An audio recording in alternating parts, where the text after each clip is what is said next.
Figure it out. Hello, this is Adam Koralik from Figured Out Productions. The following video is a video of some kind, and I hope you enjoy it.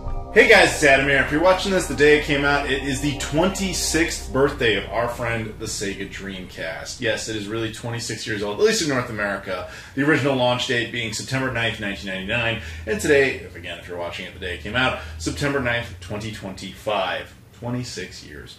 So we're going to talk a little bit about not so much the history of the console, because I've done that before, but for those who don't know, I like to do videos every year on the Sega Dreamcast because it is my favorite game console of all time, and I like to talk about what the previous calendar year has been like, what kind of new stuff came out, new games even, and talk a little bit about the future of the system, what little it has, but it does still have it because it is a beloved console that is still supported by the fan community.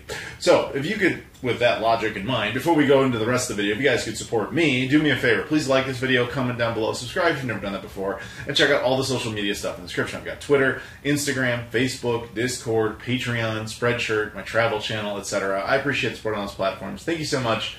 Let's get into it. Now, so as I said, the Dreamcast is now 26 years old, at least in the United States. The European launch was like a couple months later, I believe in I want to say October 15th of 1999. I could be wrong about that date. But it did come out on November 27th, 1998 in Japan, making it almost 27 over there.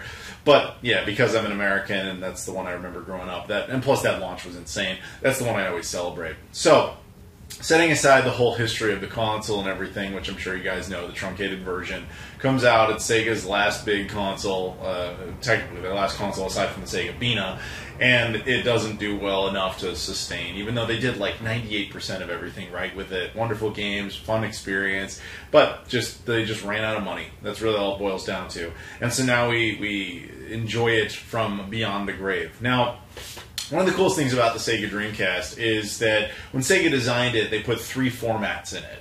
One is the GD-ROM format, which is how the games were actually produced. One was the music CD format, so that you could just enjoy that as a bonus. But the third one was known as the MIL-CD function, and originally it was intended for additional karaoke functions and things like that, basically putting additional data inside of music CDs, thus allowing them to have special exclusive Dreamcast content on the system. That exploit is why, or that functionality is why it was able to be exploited and ultimately burned games and things like that happen, which did, contrary to popular belief, did not kill the Dreamcast. It certainly didn't help matters, but it did not kill the system in of itself. Sega running out of funding is what killed it. Anyway, but, however, that exploit that they had put in there is ironically why the system gets to survive onward in the zombie-like way that it does, because anybody now can, if you want to, can develop a game for the Sega Dreamcast and use the MIL-CD exploit, basically build your Dreamcast data around that, ultimately have the game pressed and have it released and have your game run on the system. Also, it very much helps that the Dreamcast was always easy to develop for by design because the Saturn had been so complicated. And Sega themselves, the parent company of the system, does not in any way try to impede on the Dreamcast indie scene, though they are very aware of it. There is one part about that that's funny. If you do a wide enough release on the Dreamcast, Sega will talk to you, and their basic thing is, look, you can go ahead and do it, we don't have a problem with that, but they do prefer when you do certain things like reverse their logo or don't mention Sega directly, or if you do mention them, just say this is not authorized by them. Mostly down to, not that they have any problem with you, supporting the system. And I know this personally because I've talked to people over at Sega about this. Basically, they're like, don't make our lawyers come after you. Like, you can't put our name and stuff on this and our logo on it because we can't have the public thinking it's like an officially licensed product. But we don't have a problem with you doing it. So you got to give Sega credit for that one. They're pretty cool about it. So that said, we also have passionate independent developers and publishers that still like to make games for the system for various reasons.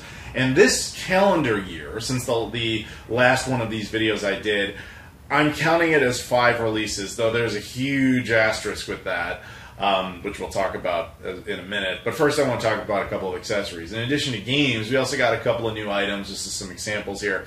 Worth noting, every single thing on this table, with the exception of the R7 Dreamcast, which is this variant right here, I have done a standalone video on.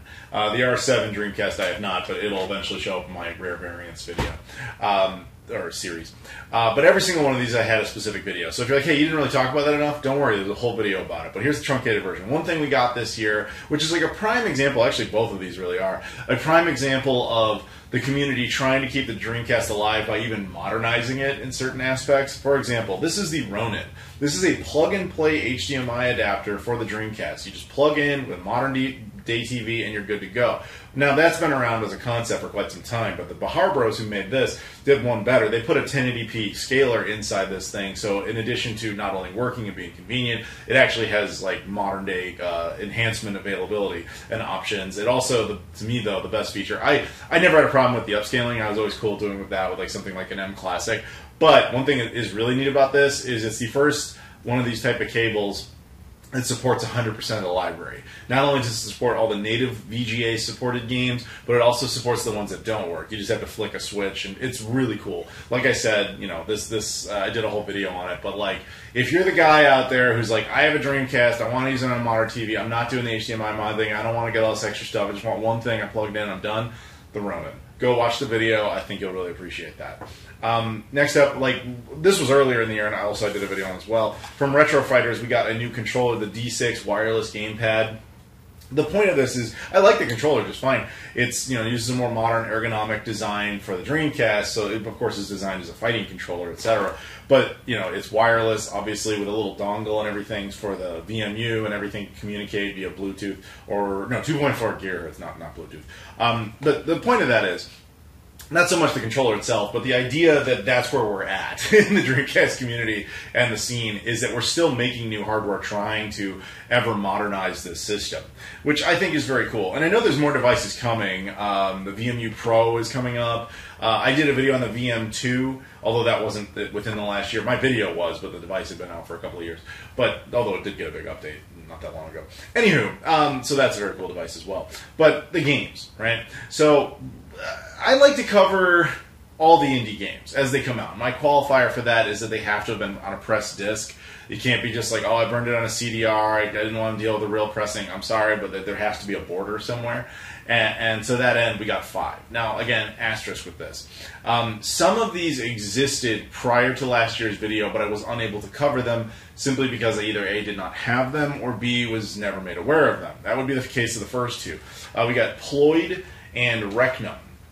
Now, again, I did videos on these, so you can check them out if you're actually interested. These are two. This is the thing that's kind of going on with the Dreamcast scene as of late, as far as games go. The most popular thing to be doing right now is to basically be making games for the NES and then using the Dreamcast emulator of the NES to run it on the Dreamcast, but then slightly tweak the NES ROM so the controller will match up with the Dreamcast, etc., optimize it here and there, and then ultimately run it on that. That is the case with Ploid and Recnum. These were both NES original indies that were officially brought over to the Dreamcast via that method. This came out over a year ago. This was like back in, I want to say like spring of 2024 that both of these were released, but I didn't have access to them until after that point, so that's why they didn't make it into last year's video. Maybe it was summer 2024. Either way, because the Dreamcast birthday is one of the real holidays of the Dreamcast scene per se, a lot of people do try to time their releases around it, and sadly when I make these videos that does cause a problem, but that's not really the point. The point is, if you do want these, by the way, they're at Video Games New York. They're still the distributor of these, and fortunately, because Video Games New York is like more associated with the Dreamcast scene, when he actually has new releases, I'm made aware of it very quickly. That's not always the case, but it was cool to have those. We had videos on each one. But from a completely brand new 2025 release, one that definitely came out within the last calendar year, you've got Flea 2. This is done by my buddy Alistair. This is the same idea though. He basically made an NES game, sequel to Flea actually, and much like that, he did a Dreamcast release. This one, they only did 200 copies. I did a video again on this before. He is kind of violating the little Sega rule there, which means it's low enough of a print run that Sega didn't really get involved or care. Technically, the game itself was 2024, at least the NES version. I don't think the Dreamcast version of this was technically released in 2024, but if it was, whatever, it still was after the birthday point. Now, it's a cool game, though. This one, by far, of the 5, is the most ambitious, and that would be Fragmented Almanac. This one, however, it's the only one of the 5 here that is not a NES game that's brought over to the Dreamcast. This is actually a Canadian-developed game that had actually been out, I want to say all the way far back as like 2023. But this game is emblematic of the Dreamcast scene right now. I had no idea this game existed until like earlier this year. And when I found out about it, I was like, oh wow, is this new? It's like, no, at that point it had been out for like a year, and no one ever told me. The thing with the Dreamcast scene is it used to be more like this. Like Video Games New York, he would be like one distributor. Josh Prod would be like a distributor. Wave would be like a distributor. You only had a couple of these guys way back in the day. You'd have like Red Spot Games doing that. You just had a couple of guys releasing games. So you can kind of pay attention to these smaller groups and see what's going on. We've reached a point now where, like, yeah, VGNI still does one, but then you have Low-Tech, my buddy Alistair. He just did one on his own. You know, he only produced 200 discs completely by himself. Or you have these guys who made a Fragmented Almanac, Anti-Ruins. They completely did it by themselves, not involved in the community in that regard. And the same actually goes for the last one called The Storied Sword, which was a 2025 release. The original game, I believe, was on the NES in 2024, but the Dreamcast version was definitely 2025.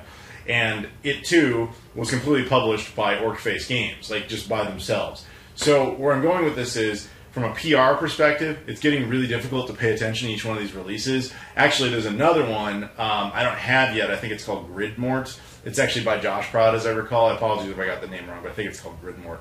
That one I don't have. It's on its way, but yeah, not in time for the video. But also a new release. But yeah, I'm very happy that the Dreamcast is still getting these new releases. I would argue that the most 2025 game here is this one. And definitely, of course, Gridmort would count. But the thing is, like, the Dreamcast, every year of its existence from 1998 to now, with the exception of, I think it was 2011 or maybe it was 2012, we've had at least one release every single year, which is cool. So we've hit the safe point. We kicked the can down the road. We'll see what happens in 2026. But, you know, that's, at least for now, we got some new games. So that's cool. But honestly, and I'm sure you guys want to talk about it too, the most exciting thing with the Dreamcast as of the last year, honestly, has been the fan conversions. Not the original indie titles like these, but things, even though I got nothing against these, admittedly, it's more exciting when you hear that GTA 3 now runs on the Dreamcast, or GTA Vice City now runs on the Dreamcast. Now, I'm no programmer, but from my understanding, there's a lot of PC version decompiling? I don't even know how to phrase that, where they're effectively rewriting it for the Dreamcast. The effort there is insane. And I've got them running on like a mode, or you can run them on a GDMU. You need to have an ODE in order to run those. But they run really nicely, and it's still a project that's being updated as time goes on, where they tweak little bugs here and there. And I think that's really cool. But you also have really cool projects like Super Mario Kart, or Mario Kart 64 was brought over to the Dreamcast. I actually played it. Apologies if you hear sirens. That's probably because they heard me playing Mario Kart 64 on the Dreamcast instead of the N64. But yeah, I played that all the way through it. It ran great. Like, there was a couple of sound bugs, but that was kind of to be expected. I guess they're still working on updating that. But that's just an example of that. Super Mario 64 is now one of them as well. And the next project, as I understand it from those guys, is Star Fox 64 is in development for the Dreamcast. Now, what they're really doing is they're finding ways to take N64 games and emulate them on the Dreamcast, and try to find ways to improve it, etc. But it's again, from a layman's understanding, but I think that's really impressive that we've reached that point. I'm sure a lot of people question, like, what do you need, N64 games running on the Dreamcast for? It's partially, I think, it's just out of the fact that, hey, it's cool enough, we can do this. But also just, like, future-proofing to an extent. If you strictly want to stay on a console, and yes, we all know you can emulate on PC, everyone and their mother is aware of that concept. There's nobody making a conversion for the Dreamcast that goes, I forgot that PCs exist. That conversation has never happened. So just chill. We know. But if you wanted the idea that you could future-proof those games a bit from a console perspective, like, it's the Dreamcast just better future-proofing. Like, things like this, built-in HDMI options that are super easy, and frankly, just looks better. But it's just cool, the idea, especially from someone who grew up with those systems, the idea that finally, it took 25 or 26 years, but we got some of these N64 crazy exclusives are now on the Dreamcast, and who knows what other ones they're going to bring over, if any others. But yeah, I would look forward to a lot of the fan porting projects, and there's been a lot of effort lately to get Japanese games translated. There's actually a ton of them now that are translated for the Dreamcast as well, a lot of the Japanese exclusives. And the one French exclusive, Taxi tous les jours, not to be confused with Crazy Taxi, is also translated to English. So not all that happened in the last year, but that's really where a lot of the energy in the Dreamcast scene is right now, is converting games that are already done in the Japanese library to full English, since we live in an era where Google Translate and AI can kind of handle a lot of that work for you, to my understanding.